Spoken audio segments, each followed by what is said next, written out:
जो पढ़नी है वो है cyclisation via aldol condensation. Aldol condensation में क्या होता है कि समटाइम, क्योंकि अभी तक हमने जो पढ़ी थी वो सेल्फ कंडेंसेशन या क्रॉस कंडेंसेशन, उसमें एक मॉलिक्यूल जो है वो दूसरे मॉलिक्यूल पे अटैक कर रहा है। पासवर्ड से ज्वाइन कर लो।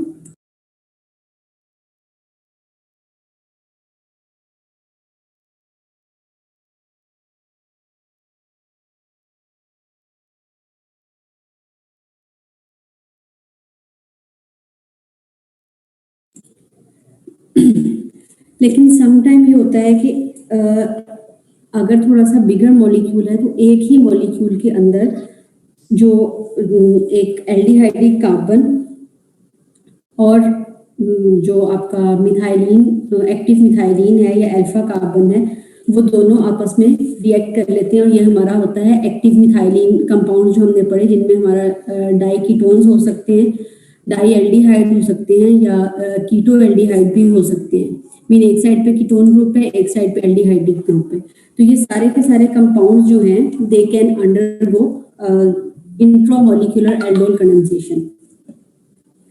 इंट्रामॉलिक्यूलर एल्डोल कंडेंसेशन से हमारे पास जो है वो रिंग स्ट्रक्चर बनती है, और ये जो इंट्रामॉलिक्यूलर एल्डोल कंडेंसेशन है ये 5 और 6 मेंबर रिंग बनाने के लिए बहुत अप्रोप्रिएट है और बहुत आसानी से इससे हम 5 मेंबर रिंग और 6 मेंबर रिंग वाले कंपाउंड प्रिपेयर कर सकते हैं। उससे हम 3 मेंबर या 4 मेंबर रिंग प्रिपेयर नहीं कर सकते, क्योंकि एक मॉलिक्यूल के अंदर ही साइक्लाइजेशन हो रही है। इस वजह से वहां पे रिंग स्ट्रेन जब आता है, अगर हम 3 कार्बन पे कर रहे हैं या 4 कार्बन पे कर रहे हैं, तो उसको वो रिंग स्ट्रेन बहुत ज्यादा होता है। इस वजह से यहाँ से 5 मेंबर और 6 मेंबर रिंग जो है वो बहुत आसानी से प्रिपेयर हो जाते हैं। अब इसमें भी सेम उसी तरह से सारे स्टेप्स फॉलो होते हैं। ये हमारे पास एग्जांपल है कीटो एल्डिहाइड की। एक साइड पे कीटो ग्रुप है, दूसरी साइड पे एल्डिहाइडिक ग्रुप है। सबसे पहले उसी तरह से प्रोटोनेशन होगी। अब यहाँ पे जो प्रोटोनेशन है वो हो रही है आपके कीटोन वाले कार्बन पे, और जहाँ पे आपका मिथाइल ग्रुप है टर्मिनल मिथाइल पे। अब यहाँ पे जो हमारे पास कार्ब एनाइन बनता है वो कौन से वाला बनेगा, क्योंकि यहाँ पे पॉसिबिलिटी है कि जो ये वाली कार्बन है यहाँ से भी आपका प्रोटॉन रिमूव हो सकता है, यहाँ पे भी आपका जो है वो कार्बन आयन प्रोड्यूस हो सकता है इस वाली अल्फा हाइड्रोजन अल्फा कार्बन पे। लेकिन ये यहाँ पे प्रेफरेबली क्यों बन रहा है, क्योंकि यहाँ पे उसकी स्टेबिलिटी मैटर करती है। अब जो कार्ब एनाइन बन रहा है उसने एक्ट करना है एज ए न्यूक्लियोफाइल। तो जितना अच्छा न्यूक्लियोफाइल होगा या उसके पास अवेलेबिलिटी ऑफ इलेक्ट्रॉन जितनी ज्यादा होगी उतना ही ज्यादा वो अच्छा न्यूक्लियोफाइल होगा। अगर ये वाली कार्बन पे, जिसको कि यहाँ पे कार्बन नंबर 4 लिखा हुआ है, इसके ऊपर अगर कार्बोनाइन बनता है, यहाँ से अगर प्रोटॉन रिमूव होता है, पे क्या है कि इसके इस साइड पे भी कार्बोनाइल ग्रुप है और इस साइड पे भी चेन में कार्बोनाइल ग्रुप है। तो यहाँ पे ये जो कार्बोनाइल ग्रुप है ये इलेक्ट्रॉन विड्रॉइंग ग्रुप है, और यहाँ पे 4 वाली कार्बन पे अगर नेगेटिव चार्ज जा रहा है तो ये इस कार्बोनाइल कार्बन के साथ तो वैसे ही रेजोनेंस में आ जाएगा, जिसकी वजह से क्या होता है कि अवेलेबिलिटी ऑफ इलेक्ट्रॉन्स इस कार्बन पे कम हो जाएगी। मीन न्यूक्लियोफाइल जो बनेगा वो वीक न्यूक्लियोफाइल होगा, उसके इलेक्ट्रॉन अवेलेबल नहीं होंगे for attack on the other molecule. इस वजह से यहाँ पे ये मिथाइल वाली कार्बन जो कीटो कार्बन है उसमें से इलेक्ट्रॉन निकलता है, क्योंकि यहाँ पे सिर्फ एक साइड पे कार्बोनाइल ग्रुप लगा हुआ है, दूसरी साइड पे उसके कुछ भी नहीं है, जिसकी वजह में ना इलेक्ट्रॉन विड्रॉइंग है ना इलेक्ट्रॉन डोनेटिंग है। इस वजह से ये 4th और 1st पोजीशन को अगर हम कंपेयर करेंगे तो 1st पोजीशन पे जो कार्बोनाइन बनेगा वो ज्यादा स्ट्रॉन्ग न्यूक्लियोफाइल होगा। अब ये न्यूक्लियोफाइल आपका जो बना, अब ये मॉलिक्यूल के अंदर ही चूंकि एक और कार्बोनाइल ग्रुप मौजूद है, इस वजह से ये उस कार्बोनाइल ग्रुप पे अटैक करेगा, इंट्रामोलिक्यूलर न्यूक्लियोफाइल अटैक होगा। और उसी तरह से आपके पास जो अब ये कार्बन 1 चूंकि अटैक कर रही है ऑन दिस कार्बन 5, तो कार्बन 1 और 5 जो है they will be connected with each other. और ये जो कार्बोनाइल कार्बन है उसी तरह से आपका जो है इसके ऊपर नेगेटिव चार्ज आएगा, क्योंकि अगेन वो प्रोटॉन के साथ यहाँ से वो प्रोटॉन के साथ उधर बेस से वाटर से प्रोटॉन लेके यहाँ पे OH ग्रुप क्रिएट करेगा, और जो कि अगेन हमारा जो है वो कार्बोनाइल ग्रुप रीजनरेट होगा with the removal of water molecule. ये यहाँ पे आपका 5 पे ये O नेगेटिव बन गया, एक साइड पे आपका जो है वो कार्बोनाइल आएगा, ठीक है। तो यहाँ पे आपके पास सॉरी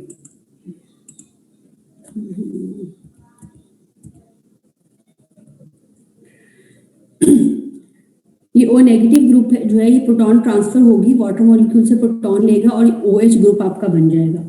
ये आपका उसी तरह से एल्डोल प्रोडक्ट बन गया जिसको हमने एडिशन प्रोडक्ट कहा था। अब इस एडिशन प्रोडक्ट में से बिल्कुल उसी तरह से हीट पे वाटर मॉलिक्यूल रिमूव होगा और आपके पास अल्फा बीटा अनसैचुरेटेड कीटोन्स बन जाएंगे, लेकिन यहाँ पे ये साइक्लिक कीटोन होंगे। तो ये हमारे पास साइक्लोपेंट 2-इनोन बनेगा, क्योंकि यहाँ पे OH ग्रुप जो है वो अपने नेबरिंग हाइड्रोजन से नेबरिंग कार्बन से हाइड्रोजन रिमूव करेगा और वहां पे वो डबल बॉन्ड जनरेट करेगा। अब यहाँ पे अगेन यहाँ से भी हाइड्रोजन जनरेट रिमूव हो सकता है, जो कार्बन कार्बोनाइल कार्बन और OH ग्रुप के दरमियान है उस कार्बन से भी जा सकता है हाइड्रोजन ग्रुप और दूसरी कार्बन से भी जा सकता है। लेकिन यहाँ पे जो दोनों प्रोडक्ट्स बन सकती हैं, लेकिन जो मेजर प्रोडक्ट बन रही है वो यही वाली है जिसमें कि आपका ये सेंटर वाली कार्बन से हाइड्रोजन रिमूव हो रहा है।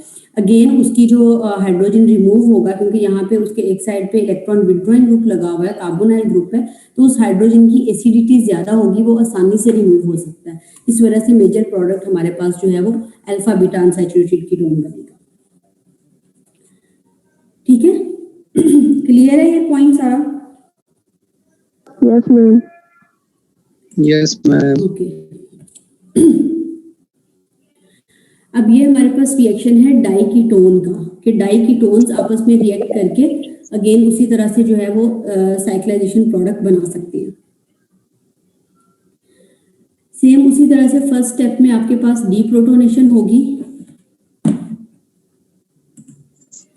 फर्स्ट स्टेप आपका डीप्रोटोनेशन का है, आपके पास कार्बेनाइन बना, ये कार्बेनाइन जो है वो सेल्फ अटैक करेगा, इंट्रामोलिकुलर अटैक होगा दूसरे कार्बोनाइल कार्बन पे। अब यहाँ पे आपके पास जो है ये CH3 ग्रुप अटैच है, ठीक है, तो ये यहाँ पे इसके साथ एज सच रहेगा और यहाँ पे आपके पास रिंग पे एक सब्स्टिट्यूएंट भी आएगा, ठीक है। उसी तरह से फिर प्रोटोनेशन होगी, वाटर मॉलिक्यूल से प्रोटॉन लेगा और यहाँ पे आपके पास जो है वो OH ग्रुप आ जाएगा। देन अगेन डीप्रोटोनेशन होगी, प्रोटॉन रिमूव होगा या जिसको आप कहते हैं कि वाटर मॉलिक्यूल की फॉर्म में वो निकलेगा और यहाँ पे आपके पास जो है वो अगेन एल्डोल कंडेंसेशन प्रोडक्ट आ गई, जो कि आपके पास आएगी, ये 5 मेंबर रिंग आपके पास बन रहा है, ठीक है।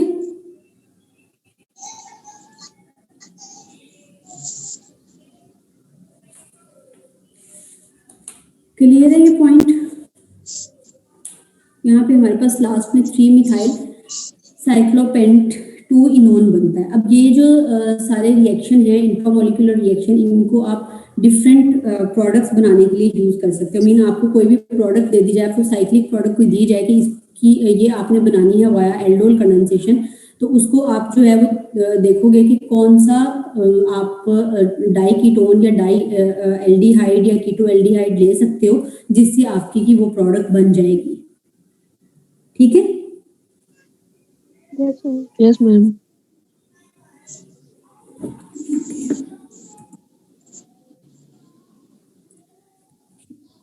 अब ये अगेन हमारे पास एक कीटो एल्डिहाइड है। अब यहाँ पे जो प्रोटॉन रिमूव हो रहा है वो टर्मिनल कार्बन से रिमूव नहीं हो रहा, वो दूसरे वाली कार्बन से रिमूव हो रहा है।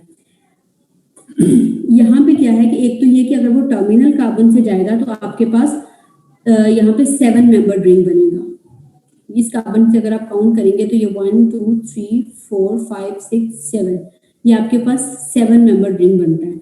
दूसरा ये कि अगर यहाँ से आपके पास नेगेटिव चार्ज यहाँ से रिमूव हो रहा है, अब यहाँ पे आपके पास सेंटर वाली चेन जो है वो लॉन्ग चेन है, तो ये जो दूसरा एल्डिहाइडिक कार्बन एल्डिहाइडिक ग्रुप का कार्बोनाइल कार्बन है उसका इफेक्ट इस नेगेटिव चार्ज तक नहीं आता। तो इन दोनों कार्बन को अगर हम कंपेयर करेंगे, इसको अगर हम कार्बन 1 कह रहे हैं और ये हमारी कार्बन 3 है, तो कार्बन 3 पे अगर हमारे पास नेगेटिव चार्ज बनता है तो उसमें यहाँ पे कार्बोनाइल ग्रुप तो मौजूद है, लेकिन उसके नेक्स्ट जो है वो इलेक्ट्रॉन डोनेटिंग ग्रुप है। इसी तरह से इसके इस साइड पे भी अल्काइल ग्रुप है जो कि इलेक्ट्रॉन डोनेटिंग है। तो यहाँ पे जो आपका नेगेटिव चार्ज है वो ज्यादा स्टेबल होगा, या यूं कह सकते हैं कि नेगेटिव चार्ज आपका जो है वो न्यूक्लियोफाइल जो बनेगा that will be more stronger as compared कि वो कार्बन नंबर 1 पे बने। क्योंकि कार्बन नंबर 1 पे अगर बनता है तो उसके एक साइड पे इलेक्ट्रॉन विथड्रॉइंग ग्रुप है और दूसरी साइड पे उसके पास कोई भी ग्रुप मौजूद नहीं है। इस वजह से लॉन्ग चेन मॉलिक्यूल्स में आपके पास अगर आपके पास डाई कीटोन्स हैं या डाई एल्डिहाइड्स हैं जिनमें सेंटर में आपके पास लॉन्ग चेन है, 4 मिथाइलिन ग्रुप हैं या 5 मिथाइलिन ग्रुप्स अटैच हैं सेंटर में दोनों कार्बोनाइल कार्बन के, तो वहां पे आपके पास ज्यादा चांसेस ये होते हैं कि कार्बोनाइल कार्बन के जो चेन के अंदर वाली साइड पे मिथाइलिन ग्रुप है वहां से आपका प्रोटॉन रिमूव होगा रादर देन कि वो मिथाइल ग्रुप से रिमूव हो।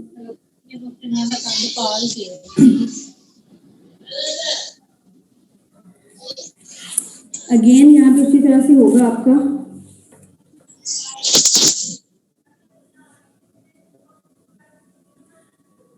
इंट्रामोलिक्यूलर अटैक होगा कार्बोनाइल कार्बन पे और आपके पास जो है वो साइक्लोपेंटेन रिंग बनेगा। अब यहाँ पे जो साइक्लोपेंटेन रिंग बन रहा है, चूंकि यहाँ पे आपका कार्बोनाइल कार्बन जो कीटोन वाला था वो एज ए सब्स्टिट्यूएंट आ जाएगा, क्योंकि हमारा जो रिंग बन रहा है वो अंदर वाली साइड से बन रहा है।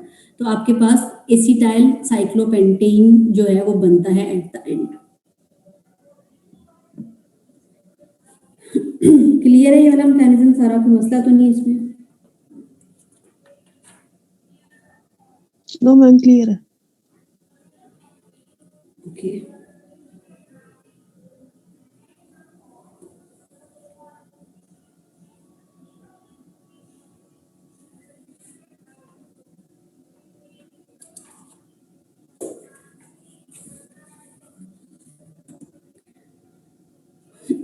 उसके बाद है हमारे पास फॉर्मेशन ऑफ मेसिटाइलिन। अब ये जितनी भी चीजें हैं ये इसकी सिंथेटिक एप्लीकेशंस में भी आ जाती हैं, इसकी जो साइक्लाइजेशन है, क्योंकि जो साइक्लिक प्रोडक्ट बन रहे हैं इनको हम फर्दर डिफरेंट जगहों पे यूज कर सकते हैं और ये उसकी साइक्लाइजेशन में भी आती है कि एल्डोल कंडेंसेशन जो है वो इंट्रामोलिक्यूलर भी हो सकती है। अब यहाँ पे क्या है कि अगर आपका जो एसीटोन है उसको हम ट्रीट करवाते हैं विद कंसंट्रेटेड सल्फ्यूरिक एसिड, तो वो 3 मॉलिक्यूल एसीटोन के आपस में मिलके साइक्लाइजेशन करते हैं। उसको हम ट्राइमराइजेशन भी कहते हैं, साइक्लिक ट्राइमराइजेशन, क्योंकि 3 मॉलिक्यूल आपस में कंबाइन हो रहे हैं। तो यहाँ पे आपके पास जो प्रोडक्ट बनता है इसको हम कहते हैं मेसिटाइलिन। ये जो बेंजीन रिंग आपके पास बन रहा है विद 3 मिथाइल ग्रुप्स, इसको हम कहते हैं मेसिटाइलिन। तो ये आपका जो है एक बहुत अच्छा इंडस्ट्रियल प्रोडक्ट होता है जिसको हम फर्दर डिफरेंट जगहों पे यूज करते हैं। अब यहाँ पे इसका जो मैकेनिज्म होता है वो उसी तरह से होगा कि यहाँ पे अब जो है वो सेल्फ कंडेंसेशन नहीं होगा, सॉरी यहाँ पे पहले इंट्रामोलिक्यूलर कंडेंसेशन नहीं हो रही, क्योंकि आपके पास जो है वो एसीटोन है जो कि एक बहुत ही छोटा सा मॉलिक्यूल है, एक सिंगल आपके पास कीटोन है। अब पहले इसकी होगी सेल्फ कंडेंसेशन, 2 मॉलिक्यूल एसीटोन के आपस में रिएक्ट करेंगे, उसको 1A और 1B से रिप्रेजेंट किया हुआ है, ठीक है, और आपके पास एक प्रोडक्ट बन गया जिसको कि हमने 2 का नाम दे दिया। ये उसी तरह से आपके पास ये एल्डोल प्रोडक्ट आ गया 2 वाला जो है, ठीक है। ये प्रोडक्ट कैसे बनेगा ये तो क्लियर है ना, इसमें तो कोई प्रॉब्लम नहीं है।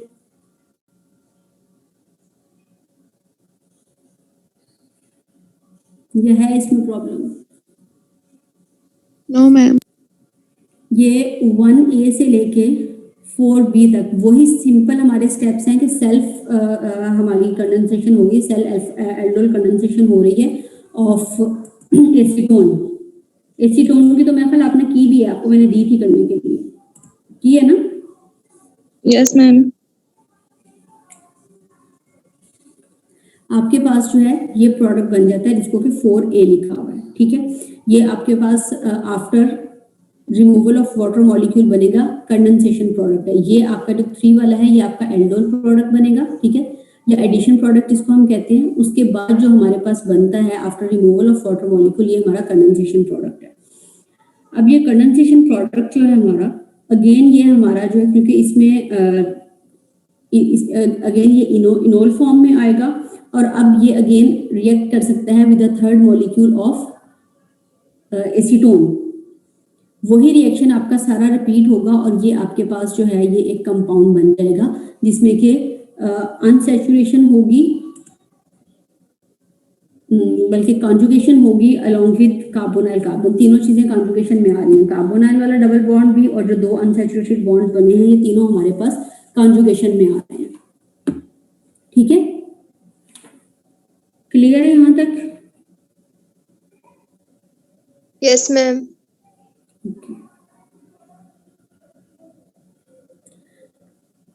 उसके बाद यही जो आपका 5A वाला प्रोडक्ट है ये अपनी इनोल फॉर्म में कन्वर्ट होता है। ये इसकी जो है वो इनोल फॉर्म बन गई। ठीक है, अब ये जब इनोल फॉर्म बनती है फिर इसमें जो है वो होती है self condensation, sorry intramolecular condensation. ये उसी को रीअरेंज करके लिखा हुआ है क्योंकि ये वाली जो चीज है इसको नीचे करके लिख दिया है 5B में। ठीक है,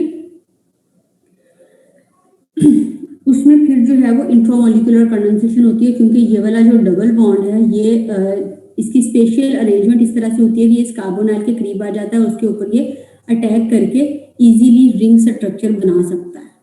तो उसमें जो 3 मिथाइल ग्रुप हैं वो उसमें एज ए सब्स्टिट्यूएंट आते हैं।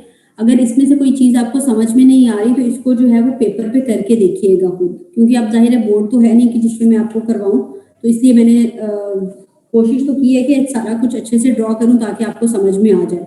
तो अगर कुछ समझ में नहीं आता तो इसको जो है वो बेहतर ये होगा कि आप पेपर पे इसको करके देखिए। ठीक है, तो फाइनली आपके पास मेसिटाइलिन बन जाएगा।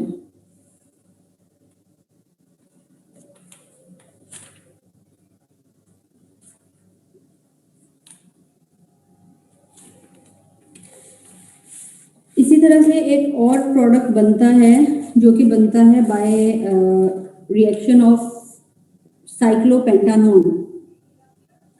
वो प्रोडक्ट हमारे पास बनता है ट्राइफिनाइलिन। अब उसमें जो एक्चुअली उसका मुझे प्रॉपर मैकेनिज्म नहीं मिला कि वो दरमियान में उसके स्टेप्स कौन से हैं, उसमें रिंग स्ट्रक्चर कौन सा बनता है, वो बुक में दिया हुआ था इसलिए फिर मैंने वो यहाँ पे मेंशन नहीं किया क्योंकि वो काफी बड़ा रिंग स्ट्रक्चर बनता है। नहीं, उसको मैंने मेंशन भी नहीं किया यहाँ पे। चलिए खैर उसको नेक्स्ट क्लास में फिर देख लेंगे और उसको करना होगा तो, क्योंकि उसका जो है ना वो दरमियान में उसमें 3-4 रिंग्स बन रहे हैं, उसका प्रॉपर मुझे मैकेनिज्म नहीं मिला कि वो किस तरह से होगा, इस वजह से फिर मैंने उसको ऐड नहीं किया कि वो भी साइक्लाइजेशन में भी आता है और फर्दर उसकी जो है वो सिंथेटिक एप्लीकेशन पे भी आ जाता है। दोनों जगहों पे वो जो है वो अगेन आ रहा है। उसके बाद है हमारे पास retro aldol reaction.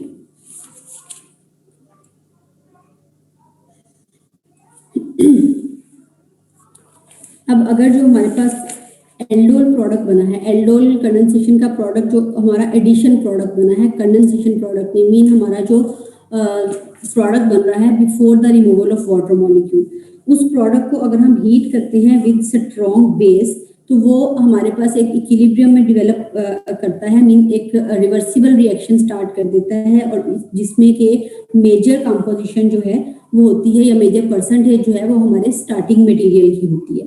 Mean reaction equilibrium जो प्रोड्यूस होता है या जो स्टेबलाइज करता है वो रिएक्शन इक्विलिब्रियम, उसमें जो हमारा स्टार्टिंग मटेरियल है वो हमारा जनरेट हो जाता है।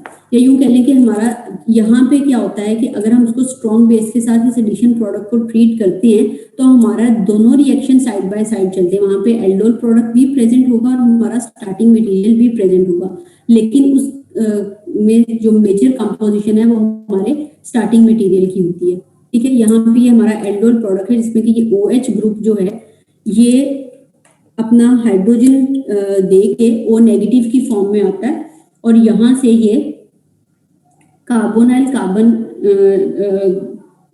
ग्रुप को रीजनरेट करने के लिए कार्बन और ऑक्सीजन का बॉन्ड क्रिएट करता है और यहाँ से जो आपका अटैच्ड मिथाइलिन कार्बन था वो as a negative charge remove हो जाता है। ये चूंकि एसीटोन का एल्डोल प्रोडक्ट था तो हमारे पास एज ए रिजल्ट एसीटोन, अब एक आपके पास एसीटोन मॉलिक्यूल यहीं पे जनरेट हो गया और दूसरा आपके पास जो है वो एसीटोन आ जाता है जिसमें कि आपका बना हुआ है कार्ब एनाइन बना हुआ है। अब ये carb A9 again water molecule से प्रोटॉन लेगा एक और आपके पास जो है वो एक दूसरा एसीटोन का मॉलिक्यूल बन जाएगा। एज ए रिजल्ट आपके पास चूंकि एसीटोन आपका स्टार्टिंग मटेरियल था, सेल्फ कंडेंसेशन का प्रोडक्ट था, तो आपके पास एसीटोन का जो है वो प्रोडक्ट आ जाता है। अब अगर आपको एक प्रोडक्ट दे दिया जाए, कोई भी आपको एल्डोल प्रोडक्ट दिया जाए और आपसे कहा जाए कि स्टार्टिंग मटेरियल बताएं, तो इस तरह से उसकी रेट्रो एल्डोल रिएक्शन करवा के आप उसका स्टार्टिंग मटेरियल बता सकते हो कि इसका स्टार्टिंग मटेरियल क्या हो सकता है। बता सकते हो या नहीं बता सकते? यस मैम, बता सकते हैं। बता सकते हैं? Yes ma'am.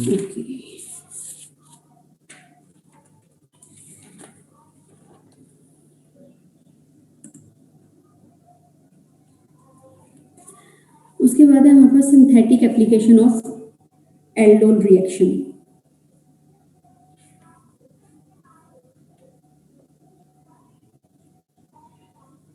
अब हमने कहा था कि हमारे पास जो क्रॉस एल्डोल रिएक्शन हो रहा है वो दो सेम मॉलिक्यूल में भी दो ऐसे मॉलिक्यूल में हो सकता है जिनमें के दोनों में ही अल्फा कार्बन मौजूद हो, जिसपे हमने कहा था कि हमारे पास 4 प्रोडक्ट्स की पॉसिबिलिटी होती है। जैसे आपने प्रोपानॉल और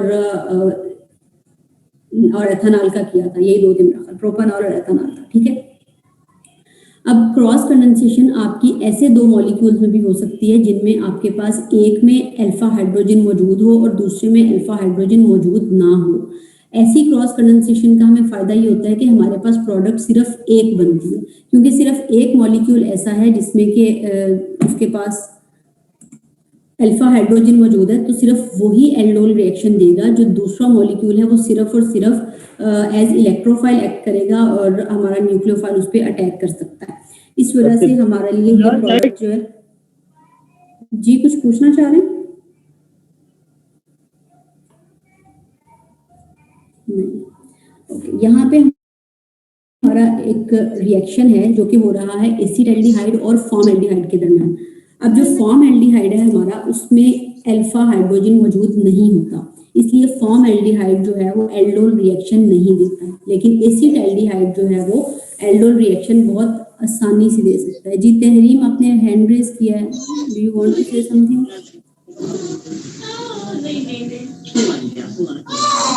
या गलती से हो गया है?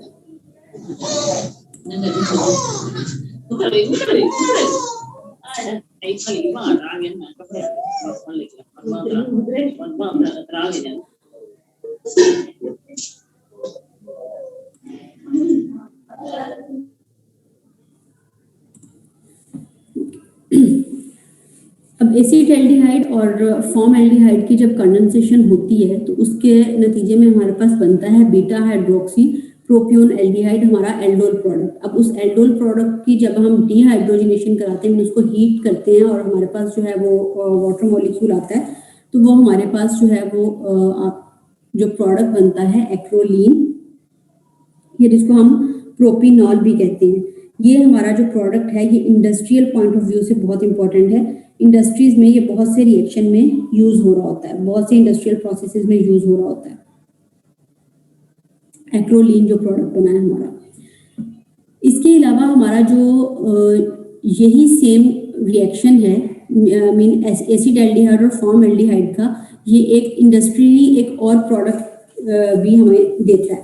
अब वो प्रोडक्ट जो हमारे पास आते हैं, इसमें होता क्या है कि जो आपके पास फर्स्ट एल्डोल प्रोडक्ट बना है, अब इसमें जो है वो एलिमिनेशन नहीं होती, वाटर मॉलिक्यूल रिमूव नहीं होता, बल्कि अगेन यहाँ पे चूंकि ये वाला आपका अल्फा हाइड्रोजन मौजूद है, ये अगेन रिएक्ट करता है with another molecule of formaldehyde और आपके पास जो है वो इस तरह से प्रोडक्ट आ जाता है। मीन जो आपका ये अल्फा कार्बन है उसके पास जब तक हाइड्रोजन मौजूद हैं वो फॉर्मल्डिहाइड के साथ रिएक्ट करता रहता है और हमारे पास जो है वो इस तरह से प्रोडक्ट आ जाता है। अब एंड पे ही आपके पास C डबल बॉन्ड OH बचता है एक साइड पे, बाकी इस कार्बन के तीनों साइड्स पे आपके पास CH2OH ग्रुप लगे हुए हैं। अब ये वाला जो है अगेन जब इसकी हम हाइड्रोलिसिस करवाते हैं in the presence of base, तो ये अगेन आपका जो CHO ग्रुप है, जो एल्डिहाइड ग्रुप है, वो भी आपका अल्कोहलिक ग्रुप में चेंज हो जाता है। तो आपके एक सेंट्रल कार्बन है जिसके चारों तरफ CH2OH ग्रुप लगे हुए हैं, इसको हम कहते हैं पेंटा एरिथ्रीटोल। अब ये जो पेंटा एरिथ्रीटोल है ये इंडस्ट्रीज में यूज होता है for the production of an explosive, जिसको हम कहते हैं PETN, कैपिटल्स में PETN, जो कि हमारी शॉर्ट फॉर्म है पेंटा एरिथ्रीटोल टेट्रानाइट्रेट की। अब ये पेंटा एरिथ्रीटोल टेट्रानाइट्रेट जो बनता है ये एक्सक्लूसिव मटेरियल है और डिफरेंट एक्सप्लोसिव मटेरियल और डिफरेंट जो एक्सप्लोसिव्स हमारे बन रहे हैं या कह लें कि जो बम्स बनते हैं डिफरेंट चीज़ें, उसमें ये हमारा प्रोडक्ट यूज होता है। ये पेंटा एरिथ्रीटोल ये हमारा स्टार्टिंग मटेरियल है या स्टार्टिंग रिएक्टेंट है फॉर मेकिंग PETN।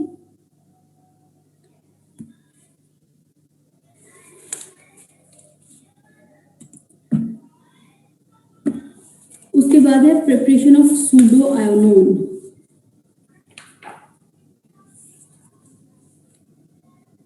अब सूडो आयोनोन जो बनता है हमारा, ये भी अगेन उसी तरह से हमारा इम्पोर्टेंट होता है इंडस्ट्रियल पॉइंट ऑफ व्यू से, कि इंडस्ट्रीज में डिफरेंट जगहों पे as a starting material use हो रहा होता है।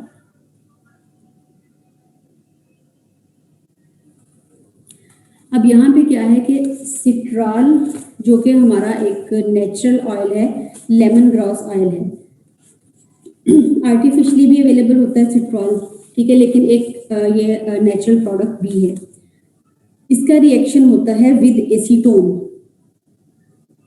अब सिट्रॉल जब एसीटोन के साथ रिएक्ट करता है तो हमारे पास ये एक एल्डोल प्रोडक्ट आ जाता है। अब इस एल्डोल प्रोडक्ट में से जब वाटर मॉलिक्यूल रिमूव होता है तो हमारे पास ये सूडो आयोनोन बनता है। अब ये सूडो आयोनोन जो बना है हमारे पास, ये फर्दर साइक्लाइजेशन इसमें हो सकती है और हमारे पास दो प्रोडक्ट बनती हैं, एक अल्फा आयोनोन और एक बीटा आयोनोन। अल्फा आयोनोन और बीटा आयोनोन में जो डिफरेंस होता है वो जो रिंग में डबल बॉन्ड आ रहा है उसका जो है वो डिफरेंस होता है। अगर हमारे पास रिंग का डबल बॉन्ड कॉन्जुगेशन में आ रहा है विद द एक्सोसाइक्लिक बॉन्ड, या जो बाहर आपका डबल बॉन्ड था उसके साथ, तो उसको हम कहते हैं बीटा आयोनोन, और अगर वो कॉन्जुगेशन में नहीं आ रहा तो वो हमारा अल्फा आयोनोन बनता है। अब ये बीटा आयोनोन और अल्फा आयोनोन अगेन इंडस्ट्रीज में यूज होते हैं डिफरेंट प्रोसेसेस में as a starting material. Ma'am ये जो पहला स्टेप है ये रिपीट कर दें, जब बेस की प्रेजेंस में हुआ है जो फाइनल आई है प्रोडक्ट, ये कैसे आई है? बेस की प्रेजेंस में जो आपके पास प्रोडक्ट बनता है, अब यहाँ पे आपका जो बन रहा है, सॉरी क्या उसको कहते हैं, इनोल जो बन रहा है या कार्बन-9 जो बन रहा है, वो आपका बन रहा है इस कार्बन पे, एसीटोन वाली कार्बन पे, ठीक है। अब ये जब अटैक करती है इस कार्बोनाइल कार्बन पे तो यहाँ पे आपका OH ग्रुप आ गया और ये आगे आपका एसीटोन जो है वो ऐसे ही आके अटैच हो जाता है। यहाँ पे जो आपका कार्बन-9 है या जो आपका प्रोटॉन रिमूव होगा वो एसीटोन वाले से होगा, क्योंकि इसके पास जो है अल्फा हाइड्रोजन तो मौजूद है लेकिन वहां पे हमारे पास जो है वो डबल बॉन्ड भी मौजूद है। इस वजह से यहाँ पे अल्फा न्यूक्लियोफाइल जो है वो ज्यादा स्ट्रॉन्ग न्यूक्लियोफाइल बनेगा। तो ये न्यूक्लियोफाइल जब इस पे अटैक करेगा तो ये वाला सारे का सारा रिंग स्ट्रक्चर तो हमारा ऐसे ही आ जाएगा, ठीक है। तो ये वाली जो कार्बन है इस यहाँ पे OH ग्रुप पाएगा। ये देखिए यहाँ पे ये वाला जो आपके पास कार्बोनाइल कार्बन है ये OH ग्रुप में चेंज हो रहा है, ठीक है। ओके मैम, समझ आ गई।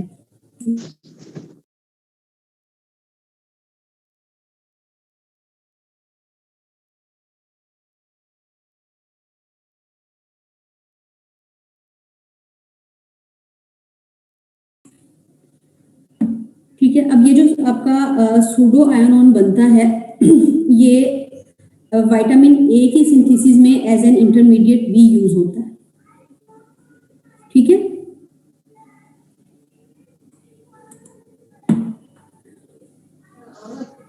उसके बाद है हमारे पास एल्डोल रिएक्शन ऑफ ब्यूटानॉल। अब ब्यूटानॉल की जब सेल्फ एल्डोल कंडेंसेशन होगी तो हमारे पास एक तो ये हमारे पास एल्डोल प्रोडक्ट आ गया 2 इथाइल 3 हाइड्रोक्सी हेक्सानॉल। अब ये जो प्रोडक्ट आया है इससे हमारे पास दो प्रोडक्ट की पॉसिबिलिटी है। एक तो ये कि हमारे पास एलिमिनेशन रिएक्शन हो, वाटर मॉलिक्यूल रिमूव हो और हमारे पास 2 इथाइल 2 हेक्सानॉल बन जाए। अब ये जो बनेगा उसकी अगर हम हाइड्रोजनेशन करवा देंगे तो वो 2 इथाइल हेक्सानॉल बन जाएगा। ये जो सॉरी यहाँ पे इसका नाम जो है ना थोड़ा सा मिस्टेक हो गया, हाँ ये ठीक है, ये हेक्सिनॉल है, वो हेक्सानॉल बनेगा, ठीक है। तो ये आपका 2 इथाइल हेक्सिनॉल प्रोडक्ट बन सकता है। अब दूसरी पॉसिबिलिटी क्या है कि आपके पास ये जो एल्डोल प्रोडक्ट बना है यहीं पे हम उसकी हाइड्रोजनेशन करवा दें इन द प्रेजेंस ऑफ निकल। अब जब यहाँ पे हम उसकी हाइड्रोजनेशन करवाते हैं इन द प्रेजेंस ऑफ निकल तो ये आपका जो कार्बोनाइल ग्रुप है ये आपका अल्कोहलिक ग्रुप में चेंज हो जाता है। आपके पास 2 इथाइल 1,3 हेक्सेन डाइओल बनता है। अब ये जो बनता है it is used as an insect repellent, mean ये आपका रिएक्शन जो है वो इंडस्ट्रियली यूज हो रहा है for making different insect repellents. ये जो आप मॉस्किटो स्प्रे कर रहे होते हो ना, कंपोजिशन पढ़ना उसमें क्या क्या लिखा हुआ है, ठीक है। हो सकता है किसी में ये भी यूज हो रहा हो, मैंने भी नहीं वैसे देखी कभी उसकी कंपोजिशन, देखनी है, ठीक है। टास्क है आप लोगों का, कल मुझे नेक्स्ट क्लास में आपने बतानी है मॉस्किटो रिपेलेंट्स की कंपोजिशन क्या है। Okay ma'am, okay ma'am. उसके बाद हमारे जो मोनोसेक्राइड्स हैं, जो हमारे कार्बोहाइड्रेट्स हैं, उनमें भी एल्डोल कंडेंसेशन हो सकती है। अब ग्लिसरल्डिहाइड हमारा अगर सेल्फ एल्डोल कंडेंसेशन करता है तो हमारे पास जो प्रोडक्ट बनता है उसकी सेल्फ कंडेंसेशन है, उसको हम कहते हैं फ्रोमोज। अब ये फ्रोमोज जो है ये आपका मॉलिक्यूलर फॉर्मूला उसका वही है जो कि ग्लूकोज का है C6H12O6, लेकिन ये फर्दर जो है वो यूज होता है फॉर डिफरेंट प्रोसेसेस, या यूं कह लें कि समटाइम ये जो हमारे मेटाबॉलिक प्रोसेसेस हो रहे होते हैं उनमें भी उनमें ये प्रोड्यूस हो रहा होता है फ्रोमोज, ठीक है। या इसको फर्दर हम डिफरेंट प्रोडक्ट्स बनाने के लिए जो है वो यूज कर सकते हैं। अब यहाँ पे आपके पास काफी सारे हाइड्रोक्सिल लगे हुए हैं जो कि उसको रिएक्टिव पॉइंट्स उसको देंगे और उससे डिफरेंट फर्दर प्रोडक्ट्स बन सकती हैं।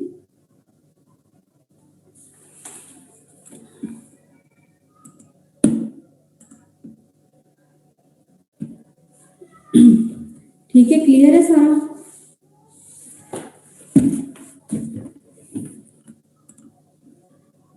अब आपके पास जो है वो मैम ये स्लाइड्स आप ग्रुप में अगर शेयर कर दें हम लोग प्रैक्टिस कर लेंगे इसको एक दफा। जी मैं शेयर कर दूंगी आपके साथ, ग्रुप में शेयर कर दूंगी slide. Okay ma'am, thanks. Aldol reaction आपका कंप्लीट हो गया। अब नेक्स्ट जो है वो हम आई थिंक क्लेजियन कंडेंसेशन है आपकी जो हमें शुरू करनी है, और फिर नेक्स्ट क्लास में इंशाल्लाह हम करेंगे।